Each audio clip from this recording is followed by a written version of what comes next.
Something that you said, Jenna, that I thought was really interesting was that Paul Thomas Anderson is an innovator of the human heart. I was wondering if you could expand on that. Well, I mean, I think, you know, this idea of invention, right, is sort of using the tools that we have to create something new.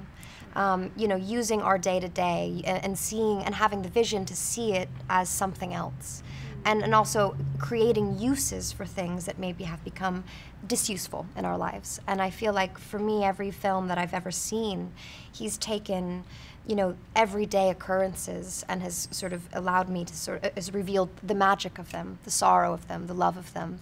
And particularly with his characters, I think that he's able to sort of see and perceive people in ways that no one really does, you know, and that's sort of, you know, he's sort of reinventing the human heart in a way. I mean, that's why I feel like he is the greatest American, you know, filmmaker alive. Like, I think he's so talented and, you know, so unassuming and so gentle, and, you know, he really just sort of brushes it off. Like, you know, I mean, he's not sort of this, like, giant figure on set. I mean, he's just doing the work that he loves and constantly doing the work that he loves. And it's super inspiring to be around. Thomas Pynchon, who wrote the book that this is based on, he talks about sort of the tail end of the 60s into the early 70s when the story is taking place being sort of a parenthesis of light, he's described it as. And if you look just historically, that was not only a fascinating time in US history, but in Los Angeles as well. Some learning, sort of going back to that period of time, what was that like, and what did you sort of learn about it that was unfamiliar to you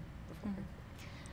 I think I wasn't really aware before reading this book and looking into this era a little more around the film. I think I wasn't aware of quite the sorrow that people were feeling, like loss that people were feeling.